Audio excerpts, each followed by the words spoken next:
لكن لو انا فهمت ان المال ده انا لو دخلت في حياة حد هو عارف يحركه، هو عارف يصرفه ويكسبه، ليه سيستم بطريقة او باخرى، فالرقم ده هيخش حياته بسهولة، وهيصرفه بسهولة، وهيعرف يكسبه بسهولة ويكسب اكتر منه. فهو خلاص عنده الرقم ده، ودي نسبة. ففي حد شايف ان العشرة رقم كبير، وفي حد شايف ان المية رقم كبير، وفي حد شايف ان الالف رقم كبير او صغير، في حد شايف المليار ده رقم عادي. وكل ما يعني هي في النهاية طاقة، مين اللي قادر انه يكسبها ويدورها؟ قدرتي على تدوير الطاقة دي تخلي الطاقة دي سهلة تبقى موجودة في واقعي بكل سهولة. فأنا محتاج السعة الطاقية بتاعتي، الكباستي بتاعتي تبدأ تزيد. وأدعوكم لحاجة، الحاجات المهمة جدا جدا جدا اللي بتخلي الناس ممكن يبقى جاهز أكتر لاستحقاق مادي. حاولوا تعرضوا جسمكم المادي لأماكن الثراء. يعني خلي بالكم، راقبوا الحتة دي. الناس اللي بالذات الناس اللي بتحضر معايا اللقاء بتاع كليك اند تشيك، لقاء شهري كده بنعمله بيبقى فيه تمرينات كتير، اني انا محتاج ابقى واعي على جسمي، ان جسمي طول الوقت قاعد بيديني اشارات. يعني ساعات مثلا حد يدخل مكان يقول لك ايه ده، انت مش جاهز تاخد ده، مش في استحقاقك، انك شايف ده كتير قوي، كتير قوي عليا. اوكي، مش معنى كلامي ان انا اقول ولا يفرق معايا، هي مش بتخلص كده، هي بتخلص طاقيا. ان انا مصدق، مصدق. لما بكون مصدق جسمي قادر يتواجد في هذه الأماكن ويكون مرتاح، بيبقى بالنسبة لي سهل أستدعي هذا الرقم. أوكي، فحاول يعني مثلا ممكن تروح تشرب القهوة بتاعتك، الشاي بتاعك، في فندق شيك جدا، ممكن يبقى غالي شوية. مش لازم تروح تسكن يوم بكذا لو ده مش ساعتك مثلا، بس أنا بقيت متواجد وسط الطاقات دي. زائد ان مش بحكم عليها، لان برضه في موجود في البرمجه عندنا لما اشوف حد ميسور الحال، اه ده امه جايبها له، اه ده ماشيه معاك حلاوه، اه ده ايه يا سيدي، بس ايه ده؟ يعني حتى لو امه جايبها له الله يبارك لها، كتر خيرها، ربنا يرزقنا ويرزق امهاتنا يعني برزقه. يعني اتس اوكي ان ممكن دي تكون الهدايا اللي ممكن انت قادر تستقبلها. لو مش في ساعتك دي مش مرحلتك. فهي مراحل وعي. كل لما جسمي يكون مرتاح وقادر يستقبل هذا الرقم، ان بعد شوية ما بقتش قادر، او يعني خلينا اقولها اكتر، مش بنبهر بسهولة. ان اللي بيحصل لاني بقيت وعي بيتسع اكتر، وبقيت كونكتد بالملك، الله الملك، ان كل ده الملك بتاعه، بس مش من حال بقى اللي هو الزهد اللي هو عادي يعني من حال انا قادر افرح ان ربنا موسع عليك. ودي من اخطر اخطر اخطر اخطر التريكات اللي توسع الرزق. ان لما الاقي حد ربنا فتح عليه ووسع عليه، حتى لو انا لسه مش في الاستحقاق ده، انا بفرح. الناس اللي خدت معايا اسم الله الرزاق في سلطان الاسماء اتكلمنا جدا على القصه دي. ان احد الحاجات اللي تقول ان الرزق داخل عليك، انك قادر تفرح انه موجود عند غيرك رغم انه لسه ما دخلكش. مش بتمثل انه مش فارق معاك. رجاء ركزوا في الكلمات. يعني احنا ساعات ببقى متنرفز وغيران وعامل نفسي عادي، مش بقول ان ده غلط، بس ده معناه ان انا لسه مش جاهز ان استقبل ده. لما ابدا اشوف ناس بتتكلم في ارقام معينه ومن جوايا ربنا يا رب يوسع عليك كمان وكمان، ويزيدك ويبارك لك ويفرحك ويجعل لك فيهم كل الخير والنفع. حد ربنا رزقه بوعي معين، برزق معين، بشيء معين، حتى لو لسه ما دخليش، ده معناه ان انا جاهز استقبله. انا جاهز استقبل ده لاني مش حاكم عليه.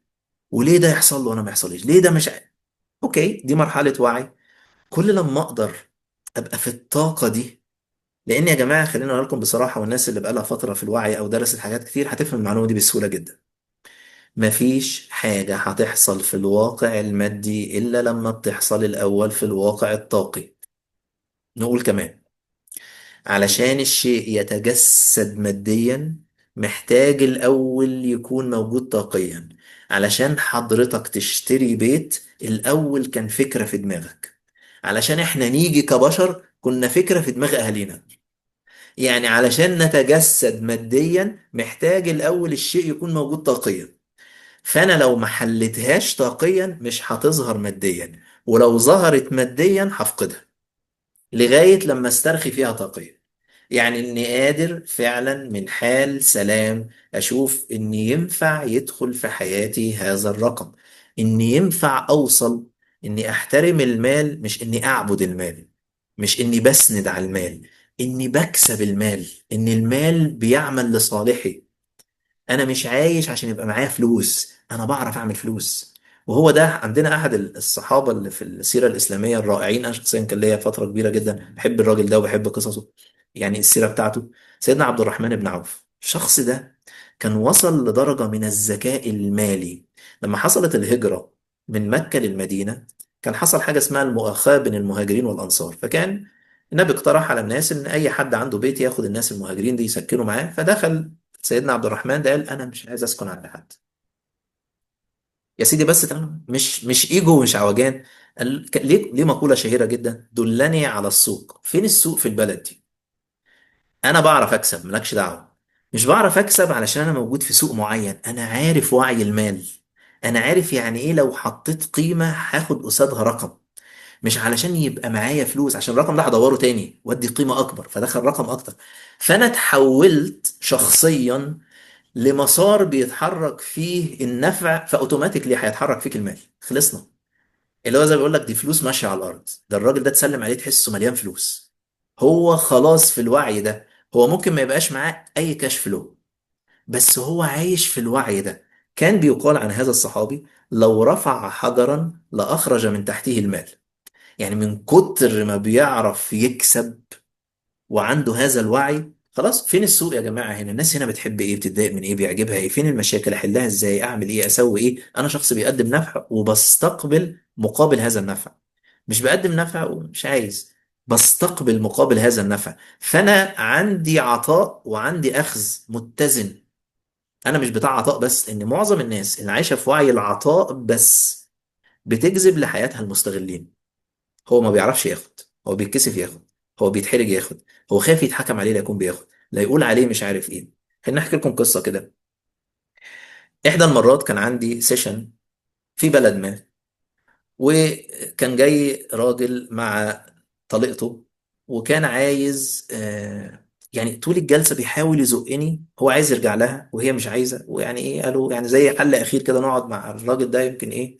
وفي بدايه الجلسه بدأ ينهال عليا بالمدح: انت جامد، انت فظيع، انت ما حصلتش في تاريخ الارض، واحنا جايين لك على سمعة. ربنا يبارك لك، شكرا. خلي بالكم من الحته دي برضو، لان ساعات احنا ايه يعني بنفوت حاجات عشان بس يعني ناخد الابريشيشن ايا كان. ولما بدأ الجلسة تمشي في سياق، وبدأت هي تشوف لا أنا مش عايزة بصراحة دلوقتي، أنا عايز أخد وقتي، وهو قاعد يبش وعايز يعني يزقني أنا كمان في اتجاه الجلسة إن أخليها يعني القصة دخلت في حوار كده. قلت له أنا بقترح الآتي: انا بقترح ان حضرتك محتاج لوحدك عدد كذا من الجلسات عشان في عندك واحد اتنين تلاته اربعه، وانت حضرتك محتاج عشان في واحد اتنين تلاته اربعه، وبعد المده دي ممكن نرجع نقعد القعده دي تاني. اوكي. قال لي انت معلش، يعني معلش سامحني، مع احترامي، انتوا عارفين في الناس بالذات في مصر يعني اول ما نقول مع احترامي في شتيمه جايه. تمام، مع احترامي، يعني مع احترامي، انت انسان مادي. اوكي تمام. قلت له على فكره حضرتك خلصت؟ قال لي اه. قلت له ده حقيقي، انا فعلا انسان مادي، انت ما قلتش حاجه غلط، انا فعلا انسان مادي. انا بقدم قيمه وبوافق ان اخد قصادها مقابل. وحضرتك لانك عارف ده وسمعت عني فجيت واديتني القيمه عشان تاخد الراي الحكيم الرشيد بتاعي اللي انا بقوله لك، وانت شايفه غلط، فانت اوكي خلاص. بس انا اللي انا بعمله باخد عليه ماده. حضرتك شغال ايه؟ قال لي انا شغال في الحاجه الفلانيه. قلت له حضرتك بتاخد عليها فلوس؟ قال لي اه. قلت له حضرتك انسان مادي. عادي انك تكون دي مش شتيمه على فكره، يعني انك بتاخد ماده دي مش حاجه يعني. لان دي برضو احد المعتقدات اللي عندنا، ان يعني بتخلينا لما نروح وظيفه انا مكسوف اتكلم فيدوني اقل حاجه ويدوني اكتر مجهود. انا بتكسف بقدم نفع معين، بس انا مش يعني مكسوف اقول للناس دي. ما تاخد يا سيدي، انت مش بتقدم، ما تستقبل عشان تتوسع، تقدم اكتر، تستقبل اكتر. لان احنا اطلعوا بره فكرة ان الفلوس بمعنى ان انا عايز الفلوس تبقى عندي. يعني هي مش كده، هي بتدور عندي. هي مش عندي، هي بتدور عندي. هي انا بستقبلها وبطلعها.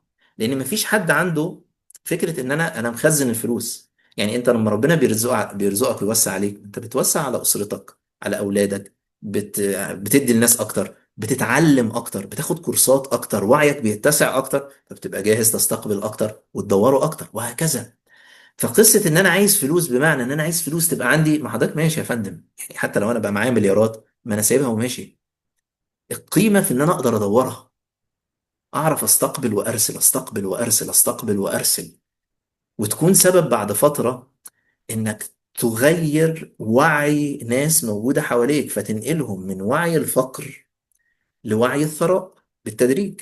لما بتبدأ تغير المينتاليتي، القصة ملهاش دخل بالأرقام، ليها دخل بالطريقة. في حاجات كتيرة جدا. ولكن أدعوكم، كل حد أيا كان طلعت النهاردة بإيه، ربنا رزقك بأنهي معلومة، إيه اللي يناسب مرحلتك، مش لازم كل حاجة سمعتها تطبقها. خد اللي يناسب مرحلتك، وافهم إن علشان يحدث تغيير في الفترة القادمة محتاج يحدث تغيير في سلوكك الحالي، في علاقتك الحالي. راقب إيه الحتة اللي لمستك، وابدأ من ساعتك ومن ساعتك اتحرك فيها.